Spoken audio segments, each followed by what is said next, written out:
Okay.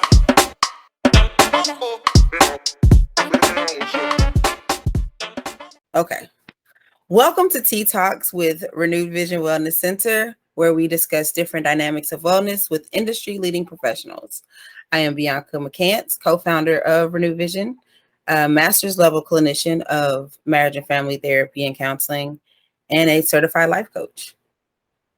Hi, I'm Danny O'Deege. I am the other half of Renewed Vision Wellness, also a master's level clinician of marriage and family therapy and counseling, and a certified life coach. And today we are privileged to have the amazing, remarkable, beautiful Cherelle, the Trail Blazer. Oh, wow. Yeah, I just gave you that moniker, by the way. I love it. I will accept all of that. Awesome. I have the official job of introducing you. So tell me if I got any of this stuff, if I'm missing anything. So the Senior Director of International Climate and Policy Campaign with Sierra Club, the founder of Breath Is Lyfe, a cultural practitioner. I can't wait to hear more about that. And just an overall environmental badass. So welcome, Shirell. Welcome. Thank you. Yes.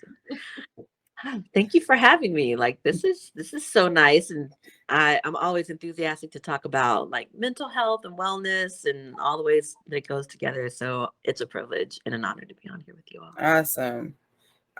So Cherelle, of course, I know you inside and out, I think. But for those of the people that will be watching this, tell them about yourself. Okay, well, yeah, so I'm an environmentalist. I have been, for as long as I can remember. Let's see that's a sprawling question. How far back? Like, do you want to talk about like my background or like what, like in the present about myself? Give us a little bit about your background. Like what made you go in, because I think you're an environmental chemist. I was, yeah. Yeah. So like what made you go into that? So, well, really growing up, so I live in New Orleans, right outside of New Orleans, and growing up in Southern Louisiana made me want to go into chemistry when I grew up, just because there's so many petrochemical plants. There's so much pollution. There's so much pollution that you're like aware. Even as a child, I was like very much aware, and of really the epidemic of cancer and other illnesses down here. And so I wanted to know what was making everyone sick, and I wanted to know what everything was made up of. And one day my dad told me that like everything around me is made up of smaller little particles. And I was like, what? And I was like, I was ripping up, I think I was either like ripping the carpet or I was doing something I had no business doing. Yeah. And I think I like ripped a piece of the wallpaper and I could see the little sun fuzzies, you know what I mean? Like those little things fly up into the air. And he was like, see, those are like, and I was like, oh my God, that blew my mind. And then I wanted to know what everything was made of. Like, I don't know. That's like the Scorpio, like everything's a mystery. Then I just felt like I had to find out. Yeah. Nothing is what it seems. Yeah. All of this stuff is actually something else. So I was obsessed with what makes up everything around me at that age. And then I just followed that, Nice. See, I would have just got a whooping. So you see how a path can be formed by just sparing the rod, Mom. Looking at you, Ramona. All right. So yeah, that's amazing. So let's talk about Breath Is Lyfe, because I know that's your baby. Yeah, well, that's our baby. Actually. Yeah. So we work together on Breath Is Lyfe, co-founder with a remarkable world-renowned poet named Sonny Patterson. We work on really it's arts and culture plus science or data and policy, and now we've added health. We've added like actual like medical health, not just before it was like epidemiology or public health, but now we work with an actual physician And then yourself has also had an evolution, and now we deal with the mental health aspect. So taking that cultural and artistic piece and spiritual pieces and melding it with data and science and health. That's what Breath Is Lyfe is. Nice. Are you guys just located in New Orleans, or is this like an outreach that's bigger than New Orleans?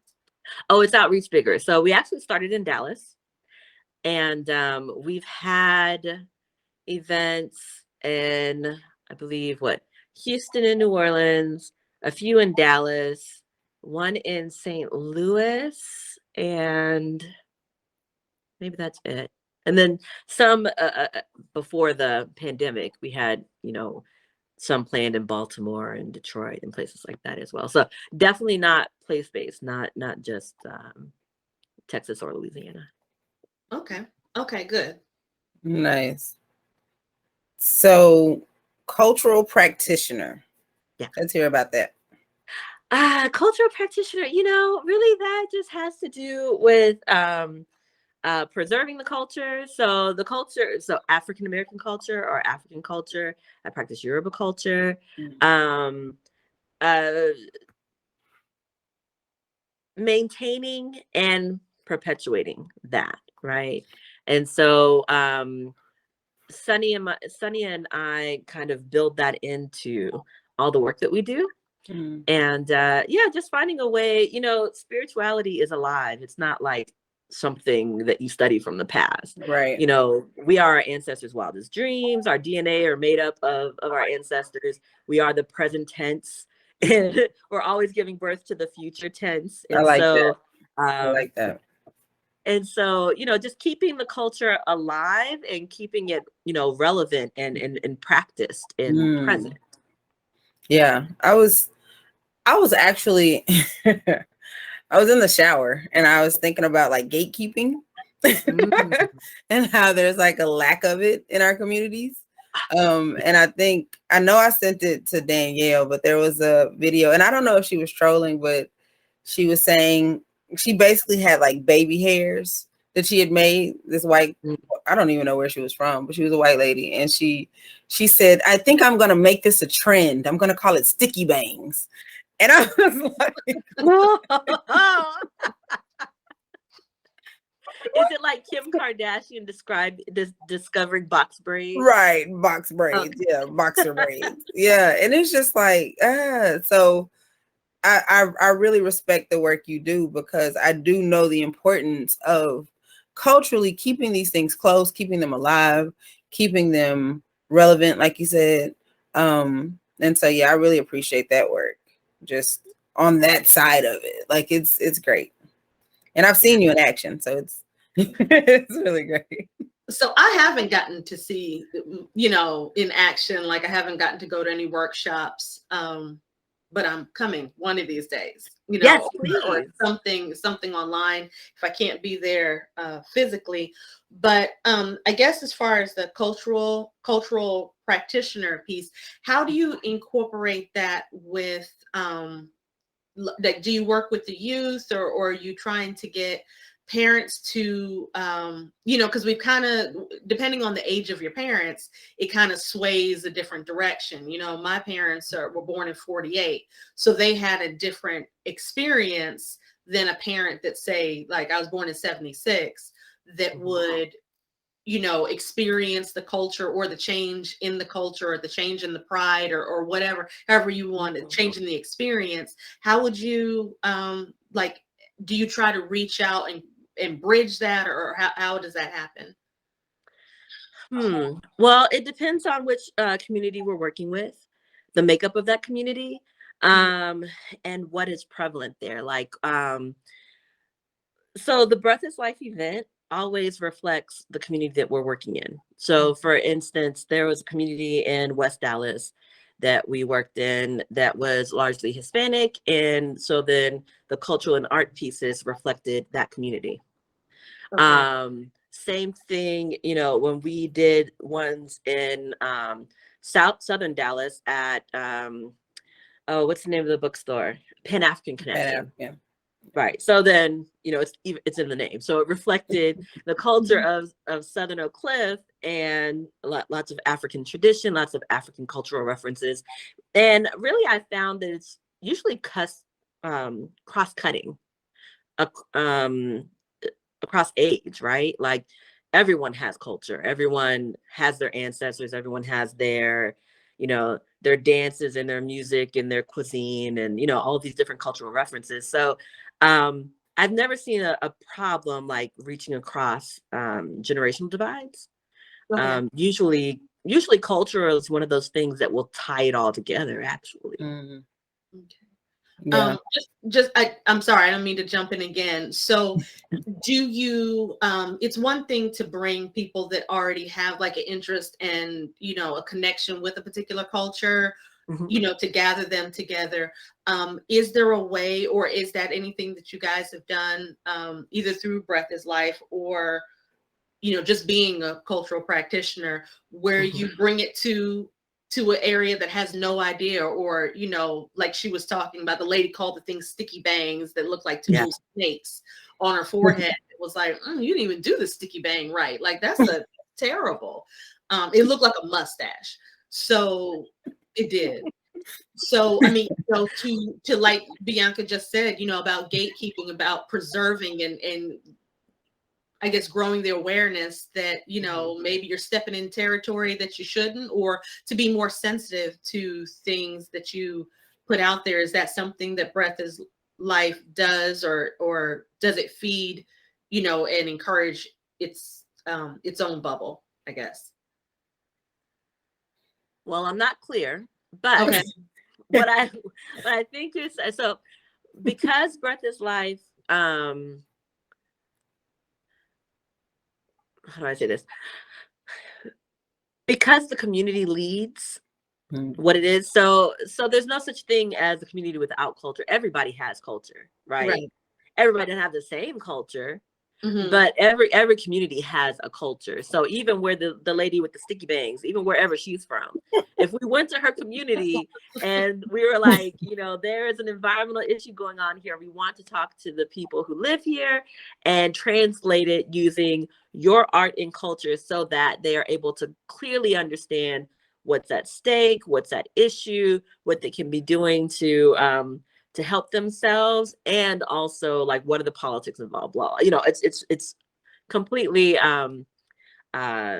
it's full spectrum, right? Yeah. I don't know anything about this woman, but in her community maybe there is a strong Italian or Irish, or maybe they're like really Texan and this is what we like to do. I don't know, but whatever. Like so Breath Is Lyfe reflects the community, not the other way around. Okay. So I would not come in with like Yoruba practices talking to Sticky Bangs lady about how to Poor sticky bang. She doesn't even know. She doesn't even know. Like, right?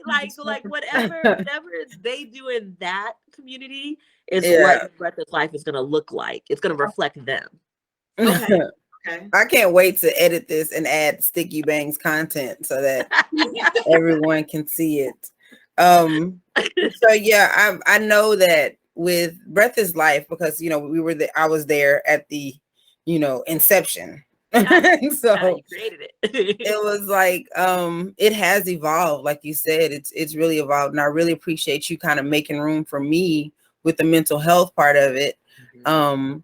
And so I really want to know how you feel, environmental wellness and mental health kind of intersect. In the first Breath Is Lyfe we did, where at Pan African, where we were talking with the community and collecting stories, right? Mm-hmm. We were collecting community stories about, it was aimed at asthma and asthma awareness, because in this particular community, I think like there was an 18% asthma rate for children. Right. Yeah, and it was out of attainment for the Clean Air Act. The air quality there was terrible. Yeah. And so we were talking with people about, do you know anybody? Do you know anybody who has asthma? Do you have asthma? What is your experience? And we were collecting those stories. I remember there was a point in which there were 3 Black men that I remember, and it could have been more, but I remember these 3 stories, and they all talked about when they were children and they had asthma, and there was a part of the year in which they felt extremely insecure. Like they did not feel like there was a time of the year, usually in the spring or the fall, when there were lots of allergens and pollen in the air, that their asthma would flare up, and they would have such a hard time breathing that they didn't have any confidence that they would live. Mm-hmm. And just talking about that kind of the toll, the stress of that, Mm-hmm. and not wanting to stress their families. Maybe they had medication, maybe they didn't want to, like, whine about it, or make a big deal, or they didn't want to cry. Boys don't cry, and so they would kind of keep it to themselves. But it was such a struggle for them. It was so stressful for them. And listening to them talk about it, oh my gosh, I teared up. I couldn't believe that had never occurred to me. Yeah. And because, like a little girl may feel comfortable crying, expressing herself, expressing her needs, and a little boy may not. And, just the thought of these boys going to bed any time of the year, feeling like they may not wake up the next day, and not feeling like they had the agency or the ability to speak up for themselves and advocate for themselves. Oh my, it was just heartbreaking. And I have a son who has asthma. I never thought about that. It never occurred to me that that's how he may be feeling. Right. So at that point, I was just like, man, this mental health piece is so important. Like, we got to tap into that. And then right on cue, you're like, guess what I'm doing? I'm like, okay. Like, that's a deep, deep piece that we have got to dig into. It's not being addressed. Right. Right. Yeah, I will say, for the last thing that we did virtually when the pandemic first started, and I started doing the research, and they were talking about the links between like depression and anxiety, and how, anxiety can bring on a panic attack, and panic attacks can bring on an asthma attack, and asthma attacks can bring on a panic attack. And it was like bidirectional, it was like, chicken or egg, it didn't really matter. But basically you can't breathe. And that's to me one of the most terrifying experiences, to just not be able to breathe. Right. So just the mental toll, and like I've had a chronic illness, and so you kind of have that, time clock over your head, or so you think. And so, I'm very familiar with the mental toll that it takes, but thankfully I had a mom who could advocate. And I think that's what Breath Is Lyfe is really good at doing.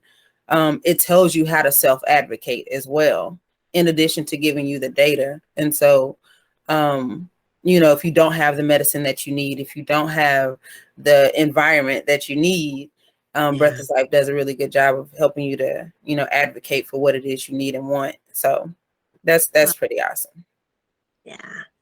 So I read an article, and it was basically saying that, these places, these companies, they build factories or production sites in certain communities that may put pollutants into the air, the water, or whatever. But at the same time, they're creating jobs for the community. What is, do you ever talk to anybody that talks about that struggle, that, they put in the financial, the socioeconomic piece, but then they're negating the wellness piece that may come down the road, so that people can make the correct, decision? Do they want this here? And then how do they advocate to, like, legislators or whoever, to say no or yes, or make sure that those safety things are in place?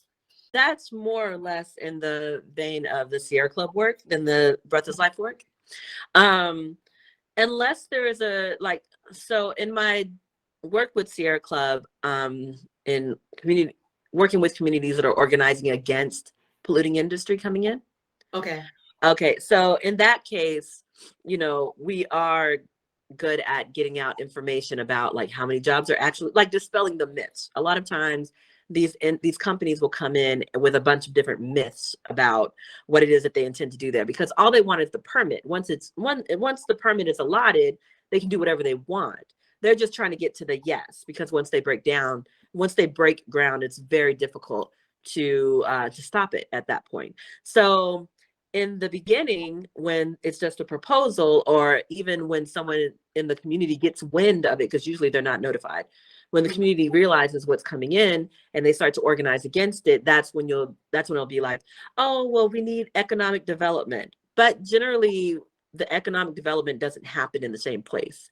So whereas that community may become degraded because of pollution, the jobs will happen. Well, the people working those jobs will happen else will come from elsewhere. And a lot of times these these industrial processes are mechanized, right? They're machines, they're run by computers. You don't need like, there aren't people like digging coal anymore. You know what I mean? Stuff like that's just not happening anymore. So there aren't many jobs actually associated with this kind of work. A lot of it, is highly technical, or it's automated. And there is money being generated, but not in the way that you're thinking. Like, there's money being generated for the parent company, which could be on the other side of the world, right? Which is generally not even a state-based company, and may not even be an American company, which is what we're seeing here with all the petrochemical companies in Louisiana. We have one trying to come in right now that is, I think it's Vietnamese company. Haven't been able to cite this plant anywhere else. Have been working really hard against the community for years here, trying to come into Southern Louisiana. They're just trying to wear the community down. I think 20 years ago, the community fought them off, and now they're coming back again. You know what I mean? Like, yeah. So, yeah, no. So we just help folk dispel the myths, and then help them to organize and campaign against polluting industry coming into where they live.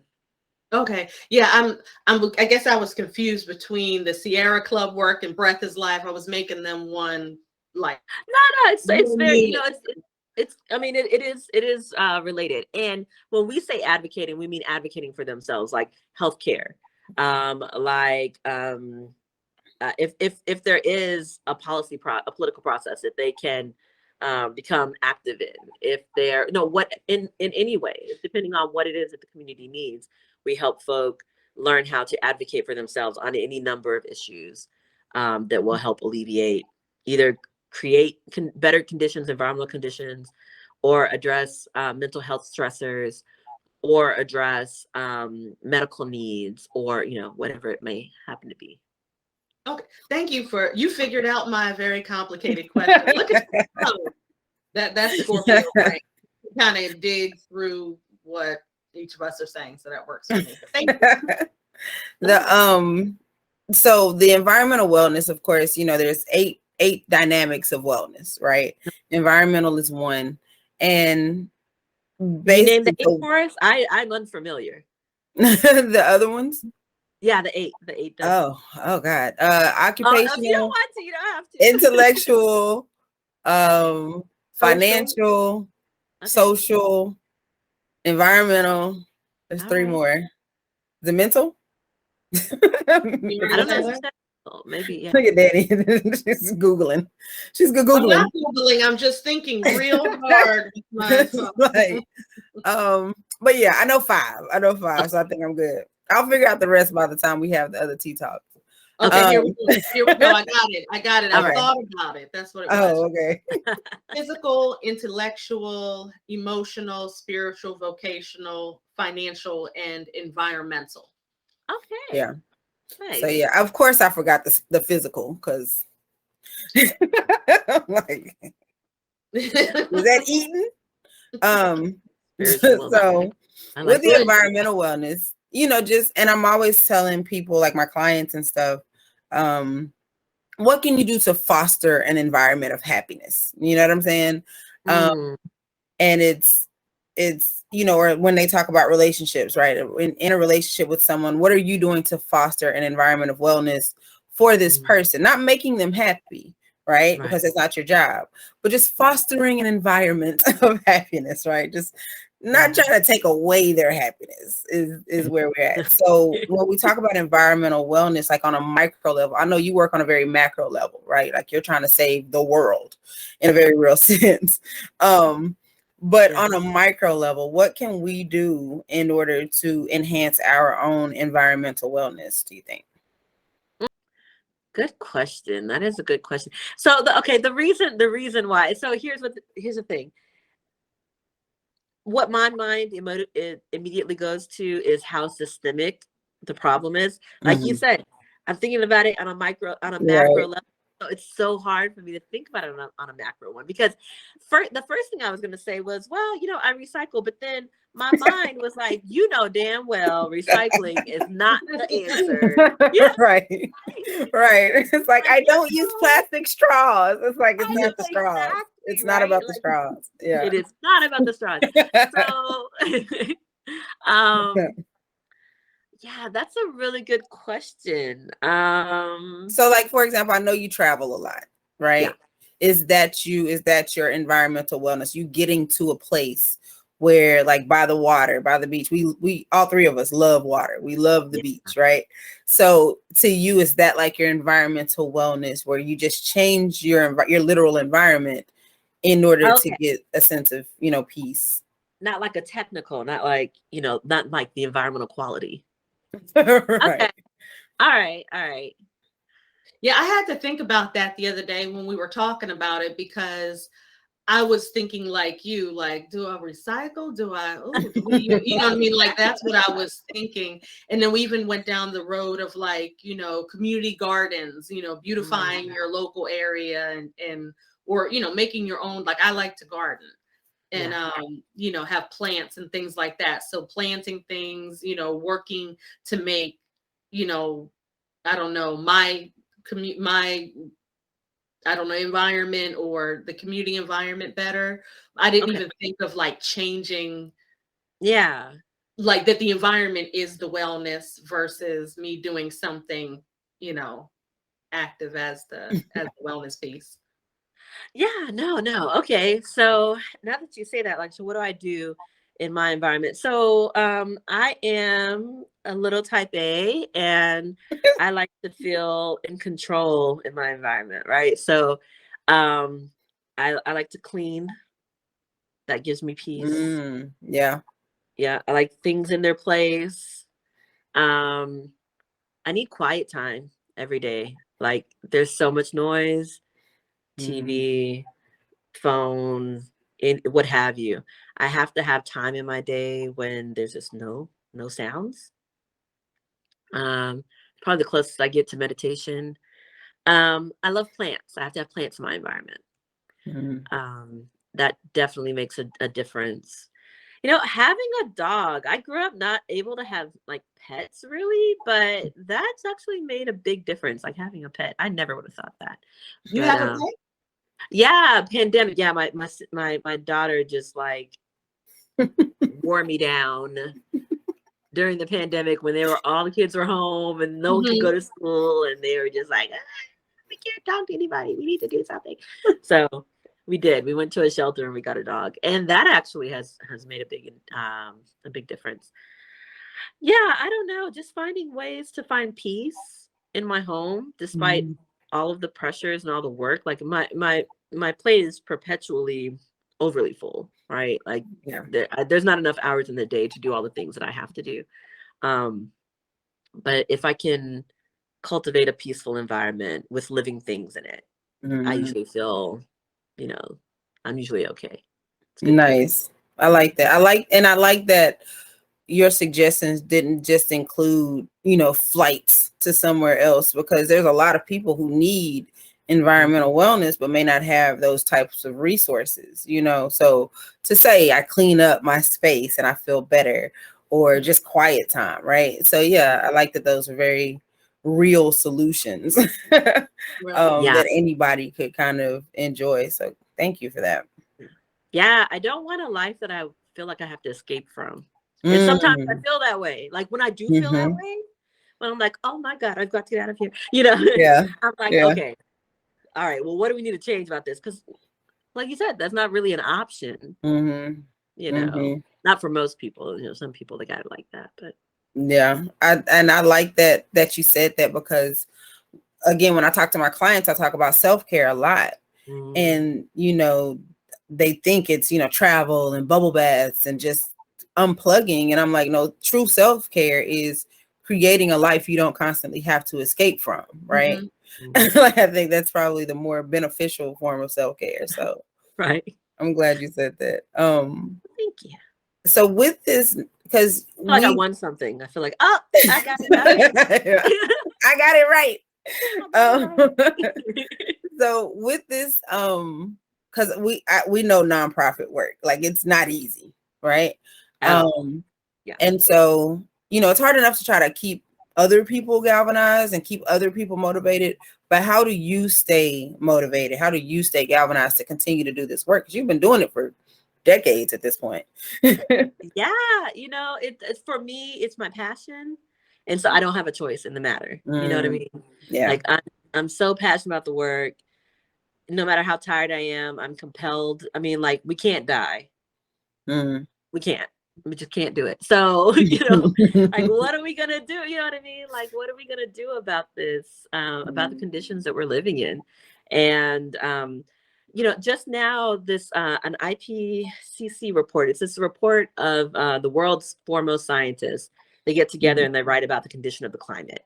And for the last few years, they've been putting one out like every year. But this is like the last series. It's going to come out for maybe the next 8, I believe. I know. Yeah.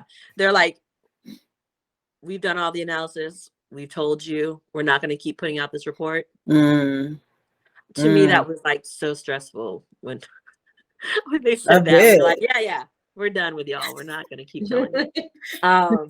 We have a spaceship to create so we can get off of this burning rock. We don't have time for these reports anymore. Like, oh my God, you guys don't listen.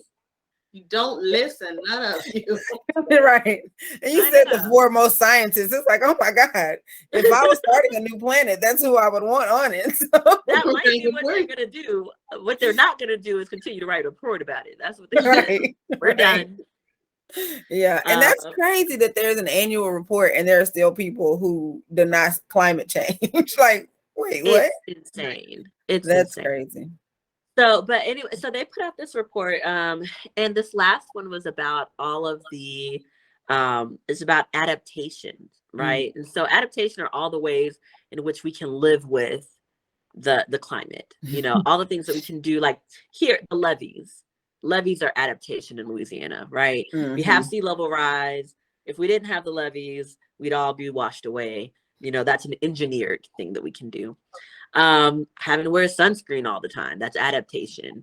Moving inland in certain places, building houses on stilts, all these things, these are adaptations that we're making to the environment. And I'm not sure what they're going to do in California with this. Every year there are now wildfires, but there's going to have to be serious adaptation there as well if they want to survive. So, but the report was just, it was about the effects of the climate change, and it was about adaptation. And I'm still digging into it. I mean, I don't know how much you know about like the Paris agreement and this holding climate change to this 1.5 degree mark. But that's the one what Trump wanted to pull out of. He did. He pulled out of it. But we're back. So yeah, we're like on the first day the body got in. He's like, but this 1.5 degree thing is the carrying capacity, right? It's the amount of warming that we can survive. Now, even with adaptation, even with mitigation, even with all that we can do, even with all the changes we can comfortably make to adapt to our environment, 1.5 degree mark is it. Anything above that is loss and damage. It's flooded land. It's things on fire. It's people having to move. It's the stuff. It's beyond the carrying capacity. It's what we can't live through. Right. And that is so scary because with like the climate pledges that have already been made by all the different countries in the world, we're still on a trajectory for 2.4 degrees warming. We're still outside of that 1.5 degree mark. Right. So like we have not made enough changes I mean, not even as a society, as a species. Like, we have not made enough changes to save ourselves from the impacts of the climate, from the impacts of how we've been living over the last 30, 40, 50 years. And that's really scary. And that was made super clear in this report. And then it started, the details of, where those effects are being felt already, So this is information that's already out there that isn't being paid attention to. It's not being communicated in the right way. It's the reason why we started Breath Is Lyfe. There's tons of information out there that isn't being translated into terms that people can understand. Okay. And be actionable about, right? That, if you don't even know it's happening, or if you're aware, but only on this very cursory level, like, yeah, I know climate change is a thing, but what does it mean? How is it affecting you? Right. How's it affecting you? I mean, everything costs more now. There's less land for crops. There's less, there's everything in our lives are being affected by the climate right now, and the changing climate, every single thing. And I'm sure with like where I live, Bianca can tell you, it is subdivision city, and where I live, like, beside it being just subdivisions everywhere, the roadways, trying to create larger roadways, and they're taking away a lot of like marshland and and things like that. Yeah. A lot of places where, like, I guess the drain, because this is Florida, it rains all the time. We're one big swamp, technically. Just in the action plan for improving the roadways here in this area, one of the things, and everyone's like, oh, more houses, more people, and I don't think like you said, it's being translated well enough to know, like, yeah, okay, more people, and we all going to be underwater together, which then translates, like you're saying, into homeowners insurance costs rising and things like that. Yeah, destroyed habitat, aquifers. I mean, most people get their drinking water from aquifers. Aquifers are recharged by marshes. Like not only are marshes like floodplains, the other end of that is that water is filtering through into really clean water. There's a whole system of underground rivers, and that's where most people, like, when you dig a well, you're digging into that. It's clean, pure water. That's our aquifer. But if you're going to pave over all the marshes, there's nowhere for that water to filter through, and the aquifers dry up, and then you have no clean drinking water. I mean, it's really ridiculous, And you're right, people don't know, but everything around you is connected in this really tangible, basic level. You know what I mean? But it just isn't being communicated about effectively. So what would you, because we have this platform, right? We'll probably have about 4 or 5 people. I'm not bragging, but we'll probably have about 4 or 5 viewers. People, because your mom is going to watch too. My mom, your mom. Yeah, my mom, her mom, your mom. Right. I'm impressed. I'm not bragging. Don't want to toot my own horn, but So like we have a really clear picture, thankfully. Thank you for really outlining how serious this thing is. So what would you have people do? Like, just the individual, what would you have us do? There isn't one thing. There's so many things. One of them would be, getting connected and engaged. Right now, I feel like everyone's so overwhelmed with noise, white noise, information that no one needs. It's a form of escapism, but if you can get connected into the political process in your area, if you can just connect into even forums like this, like coming on here and listening to y'all talk about important issues, just become engaged again. If you become engaged again, then I think the actions will follow from that. But you got to get engaged first, right?